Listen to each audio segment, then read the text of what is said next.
Hola mis queridos amigos, nuevamente con ustedes su doctor Tigre, el que ronca en esta negra noche neoliberal. Hoy hablaremos sobre la inconclusa revolución de Rafael Correa en la salud. Rafael Correa realmente revolucionó la salud en el Ecuador, en un primer momento a través de los equipos básicos de salud, que era un mecanismo mediante el cual nosotros, yo trabajé en ese equipo básico de atención médica, íbamos casa por casa en las áreas más difíciles. Yo trabajé en la zona de la frontera entre Ecuador y Colombia, donde ahora es el territorio del guerrillero Guacho, el que mató a los periodistas ecuatorianos. Es decir, yo trabajaba en la zona de Chical, Guayupe. Pero también trabajé en la Concepción, en este equipo básico de salud. Los equipos básicos de salud eran equipos formados por una enfermera, un odontólogo y un médico, que íbamos casa por casa revisando a los pacientes e inclusive a los perros y a las condiciones de salud que existían en las casas y en las comunidades. El concepto era fundamental. Había partido de un concepto cubano de la revolución en que los médicos dejaban de ser médicos de cuatro paredes y pasaban a ser médicos sin muros, médicos que caminaban, que visitaban los lugares. Por supuesto, el actual gobierno no perdió tiempo y la utilizó el mismo concepto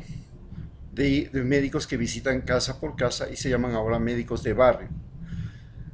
Entonces, la diferencia, ¿cuál es entre la revolución de Rafael Correa en la salud y la gestión, porque no es revolución, que hace Lenín Moreno? La diferencia fundamental está en que Rafael Correa nos inspiraba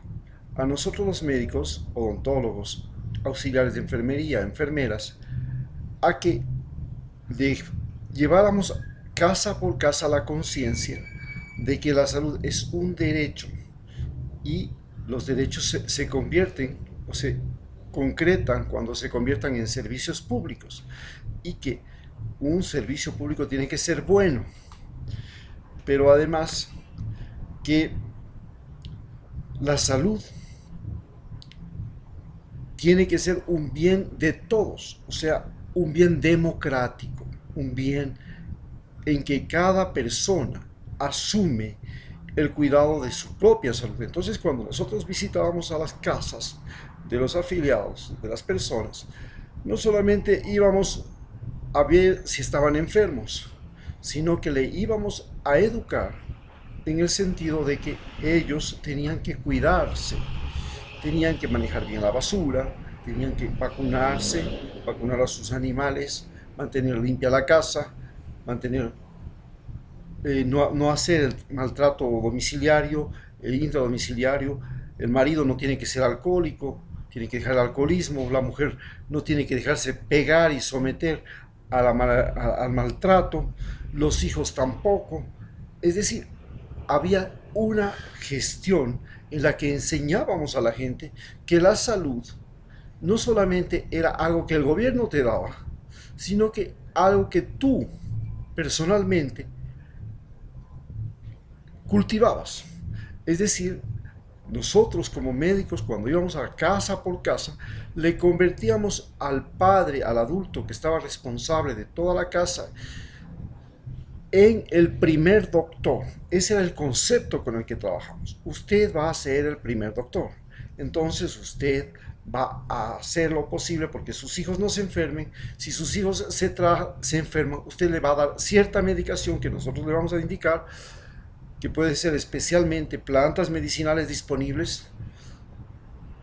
que era el trabajo mío, porque yo conocía de plantas medicinales, mis compañeros médicos no lo sabían, no podían dar estas recomendaciones, no podían indicar, y entonces los compañeros médicos lo que hacían era hacerle al padre de familia un consumidor de medicamentos que no necesitan prescripción médica. Entonces, mientras yo trataba de enseñar a la gente cómo cuidar de la salud y cómo utilizar los recursos propios del medio, los compañeros míos se convertían en individuos agentes, como podríamos decir, eran visitadores médicos, pero a domicilio de los pacientes. Se encargaban de enseñar a la gente, familiarizar a la gente, introducir a la gente en el consumo de medicamentos. Esto era la distorsión que había. Por eso la revolución de Rafael Correa fue una revolución inconclusa, porque no logramos que los médicos y los pacientes se dieran cuenta de que había una medicina que es políticamente usada y una medicina democrática. La medicina política es la que, por ejemplo, utiliza ahora el actual presidente. Las visitas se llama el médico del barrio,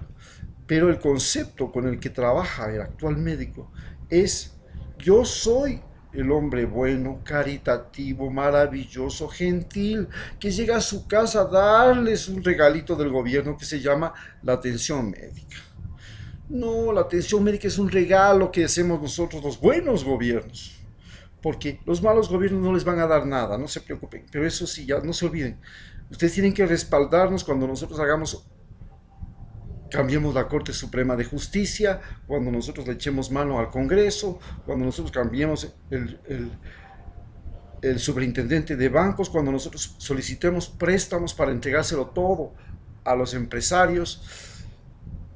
Es decir, cuando nosotros hagamos la política en contra de ustedes, cuando cojamos los recursos del Estado para dárselos a los más ricos, nosotros queremos que ustedes piensen que nosotros somos buenos y maravillosos porque hemos venido a visitarles a su casa y les hemos regalado una pastillita, como era el concepto con el que hacía la campaña que es el famosísimo Alvarito, el dueño de la gran bananera, de la empresa de harina, del negocio de la harina y del banano en el Ecuador, que iba a las casas y regalaba su avena quaker, su harina, a cambio de que votaran. Ahora el gobierno, a cambio de que usted le sea fiel, no se le vaya en contra, lo mantenga ahí 4 años,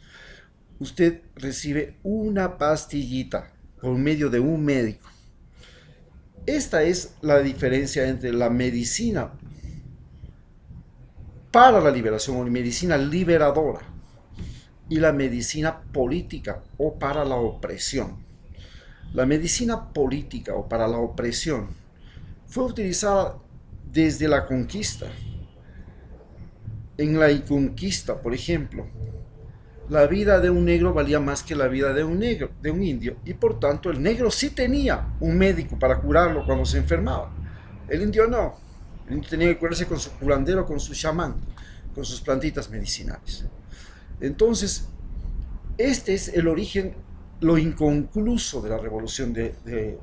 Rafael Correa, que logró llegar a las comunidades, logró llegar a gente por gente, inclusive logró llegar con el mismo vicepresidente a través del programa Manuel Espejo para entregarles a los discapacitados sillas de rueda, colchones antiescaras, muletas, prótesis, operaciones oculares, operaciones auditivas, que mientras el presidente le trataba de demostrar al pueblo que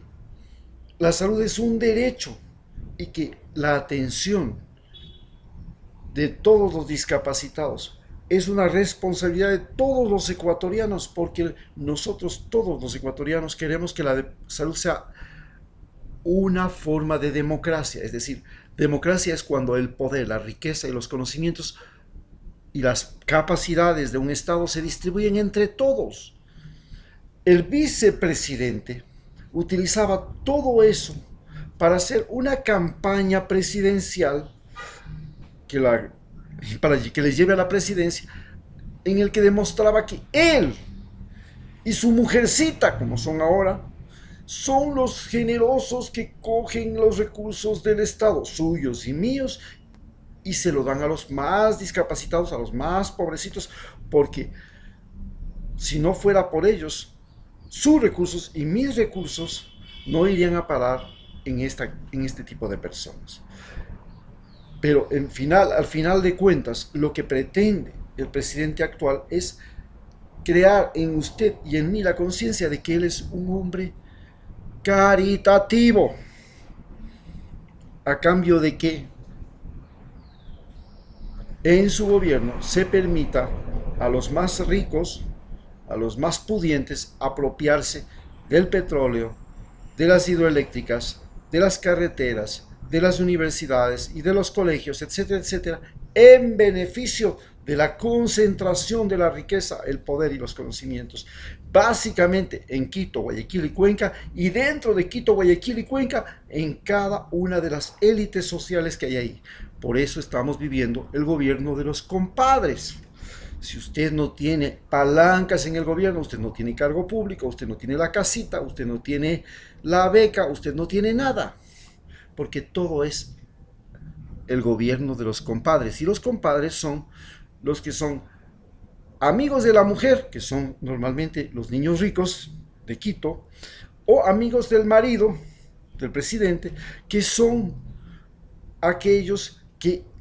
están con él cuando él traiciona, cuando él miente, cuando él engaña. Este es el concepto como se ha manejado la medicina política,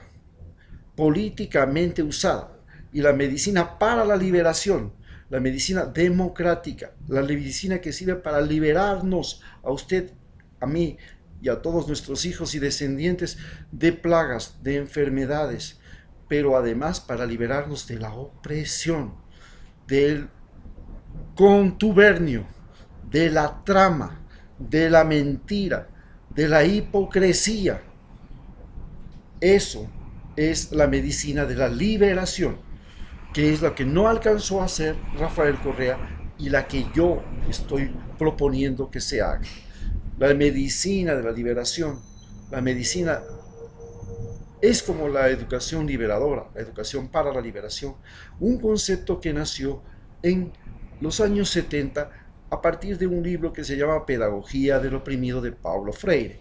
En aquel libro, Paulo Freire describía cómo la educación servía para que los opresores se consolidaran en su poder y en sus riquezas y concentraran el conocimiento, y a usted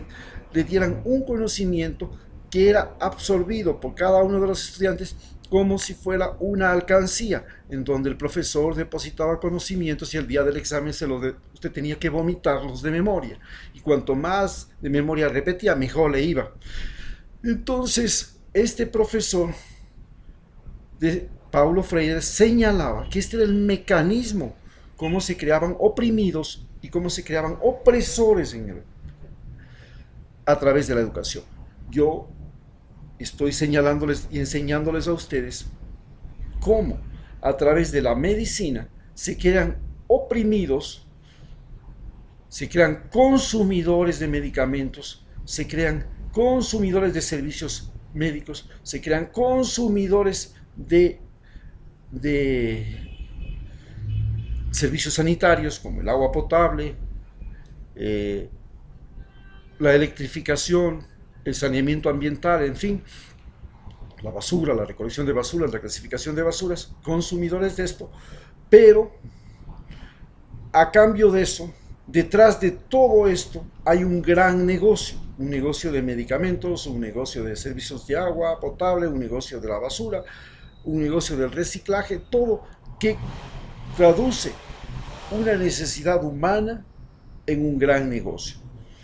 Y los que sirven, los que se prestan como conejillos de indias, como pacientes a esta medicina que pretende convertirle a usted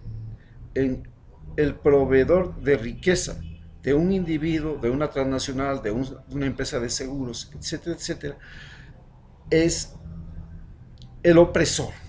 Usted es un pobre oprimido, usted es un pobre individuo que necesita liberarse. Y para